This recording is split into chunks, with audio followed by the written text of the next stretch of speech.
জানুয়ারির ২২ তারিখে দৈনিক প্রথম আলোতে আমাদের সকলের শ্রদ্ধেয় তারেক মাহমুদ মনি ভাই একটা লেখা লিখেছিলেন যে ৫ রানের ওয়াইড এবং ওভারে ১১ থেকে ১৫ রান। বিপিএল এর স্পট বা ম্যাচ ফিক্সিং নিয়ে সেখানে কিছু আলোচনা ছিল। ২৪ ঘন্টা আগে আরেকটা এখন টেলিভিশনে আমি একটা নিউজ দেখি।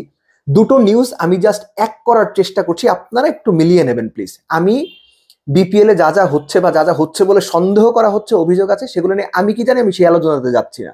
গণমাধ্যম কি বলছে খেয়াল করেন। প্রথম আলোর রিপোর্টটাতে বলা হয়েছে যে পার্টিকুলার কোন ধরনের ক্রিকেটাররা এরকম ফিক্সিং এর সঙ্গে, স্পট বা ম্যাচ ফিক্সিং এর সঙ্গে সম্পৃক্ত অভিযোগ আছে, কোন ধরনের প্লেয়াররা। খেয়াল করেন, এমন ক্রিকেটার যারা ন্যাশনাল টিমে প্রিভিয়াসলি খেলেছেন এবং রিসেন্ট টাইমে তারা ন্যাশনাল টিমে আর কখনো খেলতে পারবেন বা আগামীতে ভবিষ্যতেও খেলতে পারবেন, এই সম্ভাবনা খুব কম। দ্বিতীয় আরেকটা ক্রাইটেরিয়ার কথা বলা হচ্ছিল প্রথম আলোর ওই সংবাদে, এমন কিছু ক্রিকেটার যাদের ক্যারিয়ার অলমোস্ট, ইন্টারন্যাশনাল বলছি না আমি, ডোমেস্টিক ক্রিকেটও অলমোস্ট শেষ হয়ে এসেছে। এ ব্যাপারটা দুটো খেয়াল করে রাখেন, মাথায় রাখেন। তারপরে আমি গতকালকে অনেক গণমাধ্যমে নিউজ এসেছে, অনেকেই কথা বলেছেন। আমি প্রথম দেখি এখন টেলিভিশনের একটা নিউজে, সেখানে পার্টিকুলারলি কয়েকজন প্লেয়ারের নাম মেনশন করা হয়েছে। নামগুলো আপনারাও পড়েছেন, আমিও দেখেছি, পড়েছি। নামগুলো খেয়াল করেন। এনামুল বিজয়। এনামুল বিজয় প্রিভিয়াসলি ন্যাশনাল টিমে খেলেছেন, আগামীতে ন্যাশনাল টিমে আসবেন এই সম্ভাবনা কম। প্রথম আলো এই কথার সঙ্গে মিলছে। মোহাম্মদ মিঠুন কিংবা আলামিন হোসেন কিংবা নাজমুল অপু কিংবা আরিফুল হক, যে চারজনের কথা বললাম, প্রত্যেকেই ন্যাশনাল টিমে খেলেছেন এবং আগামীতে আবার ন্যাশনাল টিমে আসবেন, এই সম্ভাবনা কতটুকু? খুবই কম, অলমোস্ট নেই বললেই চলে। প্রথম আলোর কথার সঙ্গে মিলছে। অর্থাৎ একটা গণমাধ্যমে যে নিউজটা হয়েছিল, যে গ্লিমসটা দেওয়া হয়েছিল, পরবর্তীতে যখন আরেকটা গণমাধ্যম সেই নামগুলো ফ্ল্যাশ করলো, সেটার সঙ্গে কিন্তু কানেকশনটা মিলে যায়। এবং এই মিলে যাওয়া থেকে আমরা অন্তত এটুকু অনুমান করতে পারি যে যেটা রটেছে তার মধ্যে হয়তো কিছুটা হলেও কানেকশন রয়েছে। নইলে এতদিন পর আরেকটা গণমাধ্যম এসে প্রিভিয়াসলি করা প্রথম আলোর রিপোর্টে যে ধরনের ক্রাইটেরিয়ার কথা বলা হয়েছিল সেটা প্রায় ম্যাচ করে যাচ্ছে। ডোমেস্টিক সার্কিটে ক্যারিয়ার শেষের দিকে শফিউল ইসলাম এবং আলাউদ্দিন বাবু, দুজনের নাম এসেছে এখন টেলিভিশনের নিউজে। তাদের ডোমেস্টিক ক্যারিয়ার কিন্তু প্রায় শেষ। এখন কথা হচ্ছে তারা কে কি করেছেন, ফ্র্যাঞ্চাইজি এর সঙ্গে জড়িত বা সম্পৃক্ত কিনা, এগুলো প্রমাণ সাপেক্ষ। বিসিবিকে এগুলো প্রমাণ করতে হবে। কিন্তু সমস্যাটা অন্য জায়গায়। সমস্যাটা কোথায় সেটা আমি বলছি। যদি তারা প্রমাণ করতে পারে তাহলে যারা দোষী সাব্যস্ত হবেন তাদেরকে বেশ মোটা দাগে বা বড় শাস্তি দেওয়া হবে, এটা প্রত্যাশিত বা সেটা প্রত্যাশা করি। কিন্তু এই যে এবারের বিপিএলটা হলো, চোখের সামনে এত বড় নোবল হচ্ছে, একজন বোলার একটা লেগ স্ট্যাম্পের বাইরে ওয়াইড এবং সেটা হয়ে ৫ রান হয়ে যাচ্ছে, এত নেকেড ওয়াইড, একজন সাধারণ মানুষও সেটা দেখে সন্দেহ করছে বা বলছে যে এরকম ওয়াইড কেন হয়। তার মধ্যে প্রশ্ন তৈরি হচ্ছে। বিসিবি যদি প্রমাণ করতে পারে সেটা তাদের ক্রেডিট, তাদের যে বিভিন্ন তদন্ত সংস্থা আছে তারা ডেফিনেটলি ট্রাই করবে। প্রমাণ যদি না করতে পারে তাহলে তো সাজা দেয়া যাবে না। কিন্তু আমি যেটা বলছিলাম, সমস্যাটা অন্য জায়গায়। সমস্যাটা হচ্ছে এই বিপিএলটা বাংলাদেশের ক্রিকেটের অন্যান্য যে ক্রিকেটাররা আছেন, আপকামিং প্লেয়ার্স, ইয়াং প্লেয়ার্স, তাদের সবার কাছে না একটা রং মেসেজ দিয়ে গেল, একটা রং মেসেজ দিয়ে দিল।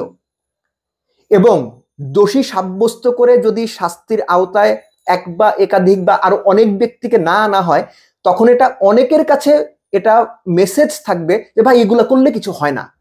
এই যে এগুলা করলে কিছু হয় না বা হবে না, এগুলো প্রমাণ করা যায় না, এটা হচ্ছে সবচেয়ে ভয়ঙ্কর অবস্থান। এবং এটা বাংলাদেশ ক্রিকেটের জন্য লম্বা মেয়াদে, এই বিপিএল এ যা যা হলো, যা যা নিয়ে সন্দেহ হচ্ছে, যা যা নিয়ে আলোচনা হচ্ছে, মানুষ যেগুলো নিয়ে কথা বলছে, সমালোচনা করছে, বাংলাদেশ ক্রিকেটে এটার ইম্প্যাক্ট হবে সুদূর প্রসারী। এটা আমার মনে হয়, শুধু মনে হয় না, আমি এটা নিয়ে মোটামুটি নিশ্চিত।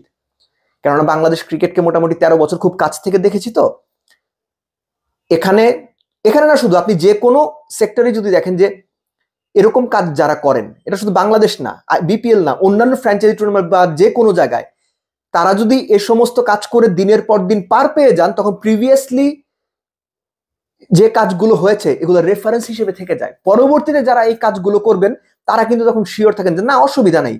আগে একজন বোকার মতো 1 ফুট নোবল করতো, আমি 2 ইঞ্চি বাইরে নোবল করব। একজন ওয়াইড দিয়েছে একদম এত বড় বাইরে, আরেক উইকেটে গিয়ে পড়েছে, আমি ছোট ওয়াইড দেবো কিন্তু ওয়াইড আমি করে দেবো। They will get smarter day by day.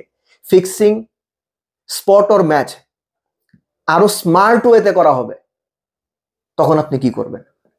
এই বিপিএলটা নিয়ে অনেক বেশি আশা ছিল সেটা বলবো না, কিন্তু এখন যে সমস্যাগুলোর আলোচিত হচ্ছে, গণমাধ্যমে খবর হচ্ছে, এমন কিছু হবে এটা আসলে প্রত্যাশিত ছিল না। এজন্যই বলছি যে এই বিপিএলটা বাংলাদেশ ক্রিকেটের জন্য লম্বা মেয়াদে, লং রানে একটা বড় নেগেটিভ ইম্প্যাক্ট রেখে যাবে।